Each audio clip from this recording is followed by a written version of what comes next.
Anyway, we've got some video from Marjorie Taylor Greene. Oh, is this the? No, this is not the.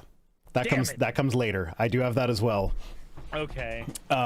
This is okay. I assume that you were about to ask about the one that you sent to me. Yes. Yeah. No, it's not that. That's later. This is the other one that everybody knows about from this week. Okay, let's take a look here. Lyndon B. Johnson is very similar to Joe Biden. How are they the same? They're both Democrat socialist. Lyndon B. Johnson was the majority leader in the Senate. Does that sound familiar? He was vice president to Kennedy. Joe was vice president to Obama. Okay, first up, we're going to get to the meat of this. We're going to get to the meat of this, but like starting off with like, oh, they both held two of the same position. That is, what a coincidence. Like, what a coincidence. I also worked at a McDonald's. Well, also, like, wasn't Lyndon B. Johnson one of his claims to fame that like he held every single federal government position it's possible to hold before he became president or something like that? Not to mention, so one of the most common paths to the presidency involves getting into the vice presidency early so that you gain notoriety. Yeah. It's a very common thing that people try to do. It's one of the reasons why people think that Pence is going to try for a presidential run in the future, because Vice President Biden. Didn't he try this year? But like he tried to be like, hey, we need to support Ukraine, and Tucker Carlson was like, why would you say that? And everybody booed him off the stage. Yeah. Look, it's when you try to be the sane person for the GOP. Yeah, it doesn't work out for you, because that's not their marketability is in insanity now. It's what it is. Yeah. Anyway, this is a bit of a lengthy clip, and I just want to play the whole thing so that we can get the full context for what comes next. Okay. Because I have another clip after this. He was appointed as the president after JFK was assassinated. Then he was elected. That's not what happened to Joe Biden. Big socialist programs were the Great Society. The Great Society were big government programs to address education, medical care, urban problems, rural poverty. Urban problems, she means helping black people. Yeah. Like, that's a bad thing to her. Helping black people is bad. Actually, all these things are bad to her, but they're all actually good things. Transportation, Medicare, Medicaid. Okay, the way she said that was such disdain. Like, remember when Joe Biden got the Republican Party to clap for keeping Medicare and Medicaid? I mean, like, considering that half of their constituents would die without it. Like, I don't like Joe Biden, but like, he is not the doddering old fool that the Republicans make him out to be. He's like, he knows what he's doing in there sometimes. He's just very bad at marketing himself. We'll get to that. Food stamps and welfare, the Office of Economic Opportunity, and big labor and labor unions. Now, LBJ had the labor unions bad. Yeah, no, labor unions good. Society, Whatever. But Joe Biden had Build Back Better, and he still is working on it. The largest public investment in social infrastructure and environmental programs that is actually finishing what FDR started, that LBJ expanded on, and Joe Biden is attempting to complete. Socialism. See, she says all these good things about Joe Biden, then finishes with the word socialism, as if that automatically makes everything bad. Wasn't FDR one of the most universally praised presidents in American history? Yeah, but there's a thing around in libertarian circles where FDR didn't actually end the Great Depression. That's just a myth. It was actually the president who came before him implemented all the common sense policies that just kind of they were starting to end the Great Depression. Then FDR came in and implemented stuff that actually made the Depression last longer. And then it went away, and also under FDR. Isn't it so weird that people are having to tighten their belts more now as more and more companies monopolize, which is one of the things FDR did a really good job at stopping? Also, like, there's lots to complain about with Lyndon B. Johnson. He was not a good person. Like, he was the president that would he would force people to follow him into the bathroom so he could flash his penis at them while he was talking to them. He like, there's a story of one reporter, while he was taking a shit, he insisted on the reporter following him in to talk to him while he's taking a shit, and he like made him turn around and like, oh, step backwards so you can get closer, and he like kept closer until he fell into his lap while he was taking a shit. Like, Lyndon B. Johnson was a piece of shit, but he did good policies. He signed the Civil Rights Act. He just wanted you to be on his penis. Yeah, like, there's lots to complain about with him. His record on civil rights ain't one of them. Meanwhile, we are now $32 trillion in debt. With record high homelessness, 40-year record inflation, we're losing the U.S. dollar as the #1 world currency. Okay, we lost it under Trump. Yeah, I was gonna say that, like, one of the reasons the U.S. dollar is not respected as well as it used to be, like, globally, is because the rest of the world looks at the clown show that is the Republican Party, which represents a good chunk of the population, and are like, I don't trust that. It's not because of Joe Biden and his boring policies, but, like, we're losing. Okay, whatever. She actually gets to some stuff that could be considered bad. A lot of it, like the true bits of it, a lot of that can be traced back to Trump. A lot of it is, like, decontextualized. So, like, yeah, inflation is really, really high right now, but inflation in the United States is actually significantly lower than a lot of countries in a lot of the rest of the world. Canada is one of the good ones as well, but, like, there are some places where their inflation rate is like 10%. Canada and the US is like 3%.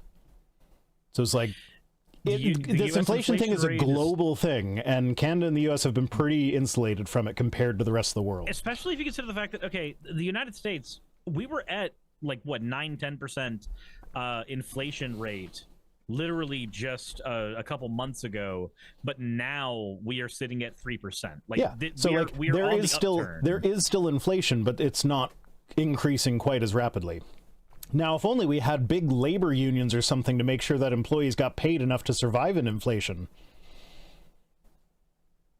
Okay, anyway, that's enough of that MTG, but so given that she said all those good things about them, this was Joe Biden's response to that. Joe Biden had the largest public investment in social infrastructure and environmental programs that is actually finishing what FDR started, that LBJ expanded on, and Joe Biden is attempting to complete. Programs to address education, medical care, urban problems, rural poverty, transportation, Medicare, Medicaid, labor unions.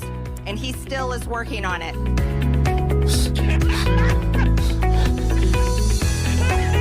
Stop! I said stop. Why are you not stopping? I pressed the stop button. Just use all of her words. Yeah, he just had her narrate his campaign ad for her. Now, not to take too much credit, I'm not saying that Joe Biden used that as a campaign ad because I suggested it. What I am saying is that I suggested that he use it for a campaign ad at 9:06 in the morning on yesterday morning, and oh my God, it's a conspiracy. And then at 6:04 p.m. the same day, Joe Biden used it as a campaign ad. The American government is in cahoots with the Canadian streamers. Yeah, so I'm not their political campaigns. I'm not saying that the only reason he did this is because I suggested it. I'm just saying is that I suggested it and then he did it. It's definitely a Dark Brandon moment. Yeah, Dark Brandon strikes again, says Dr. Tisha. Naramdaput says, I think John 73 John actually called it too. Yeah, I'm sure I wasn't the only person. I'm joking about this as if I might think that there's a chance that they did it because of me. No, they didn't do it because of me. Like, it was so obvious. And I'm just imagining all of the freaking, like, everything Marjorie said there. As soon as it gets said, somebody in the social media team for Biden is just sitting there like, quick, can somebody Photoshop Biden as a Chad Wojak? Yeah. Did you do all these things? So this is why I kind of went like, when you were like, oh, Joe Biden doesn't know how to market himself. Like, So let me rephrase. I know that. there's a lot to not like about the guy, and he does mess up quite a bit. There was a moment where he fucked up things a lot for railroad unions a couple years ago, and it was only recently that I found out that actually he had been slow rolling some programs to help them out, in response to how they got screwed over, admittedly, by a lot of the stuff he did. My friend Inane Dragon pointed it out to me, and I was just like, how come I didn't hear about this when it's my job to have heard about this? It's just like, I don't know, dude's bad at marketing the shit he does. I'm sorry. Yeah. Anyway, okay, so this is the Marjorie Taylor Greene thing. I censored this one. So my thing is, like, so you remember back when there was the leak of Hunter Biden's laptop to Twitter, and it was like, most of it, like, it was a big old nothing burger. Like, yeah, he is a person that needs help. And, like, yes, there was some criminal stuff on there, but it's not like the conspiratorial criminal stuff that the Republicans are accusing him of. It's like he bought drugs, sort of thing. There was also a bunch of naked pictures of him on it. Marjorie Taylor Greene brought his naked pictures into Congress. So, like, I photoshopped in rhinos having sex with the photographer facing the other way, because I thought that was funny, because that's often used as, like, that's a meme template where, like, you'll have the photographer is like Republicans focusing on Hunter Biden and the rhinos fucking in the background is like actual Trump crimes. Yeah. So I thought that was an appropriate thing to Photoshop in, but, like, I didn't want to contribute to the fact is, like, that Twitter link that everybody was complaining got taken down because, like, oh, it's a conspiracy to suppress the fact that Hunter has been committing crimes. Like, no, you know why it got taken down? Because it was posting naked pictures of someone without that person's consent. That's a huge issue. So I didn't want to partake in that, so I took the naked person who didn't consent to have his picture spread all over the internet out of this picture. But that is where you see mating rhinos, that was a picture of Hunter Biden getting a blowjob that Marjorie Taylor Greene brought into Congress. So there was a meme that was shared in a couple of group chats that I'm in, and it was just like a Republican Wojak going, "Oh my god, dude, did you see the Hunter Biden leak, dude? His cock is so huge, dude. Joe Biden is finished." I was like, wait, what? That's basically what's happening. Yeah, I don't know, man. Like, this, I don't even care about the fucking Hunter Biden laptop thing. Like, why is this even a thing still? Because just like with Hillary's emails, it's the box from Pulp Fiction.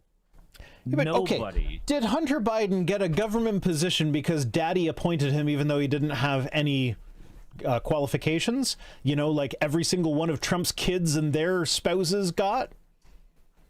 Again, it's the fucking Pulp Fiction box. The most interesting thing about it for them is that they can make up whatever they want to be in it because nobody knows what's in it. What's in Hillary's emails? Nah. Nobody who complains about Hillary's emails fucking knows what's in Hillary's emails. Nobody who complains about Hunter Biden's laptop knows what's in the goddamn laptop. And everybody who cares about what's in the box in Pulp Fiction doesn't know what's in the fucking box, because I guarantee you the screenwriters don't remember what's in the fucking box at this point. Did the screenwriters even know to begin with? I don't think they did. I think that was the whole point. Yeah, of the no, box. that was like the best use of a MacGuffin in movie history. It's just like nobody knows what's in the goddamn box. You know, I've never actually seen Pulp Fiction. Really? Yeah, really. I know that's one of those things that I should probably correct. It's just like really I've never movie. seen any of the Terminator movies. So funny story. I saw the first Terminator movie like 10 years ago, and I saw the second Terminator movie last week. I still have not. I've seen. Apparently, Terminator 2 is way better than the first one. Terminator 1 sucks. I'm just gonna go ahead and say it right now. Terminator 1 is it is the epitome of a slasher film where there's just one protagonist instead of like a group of victims. That's what that movie is functionally. It is just a slasher film with an interesting premise behind the villain. And then Terminator 2 is actually a compelling film. Okay, maybe I'll give them a watch at some point. I don't know. I've got to get my partner to watch Plan 9 from Outer Space first.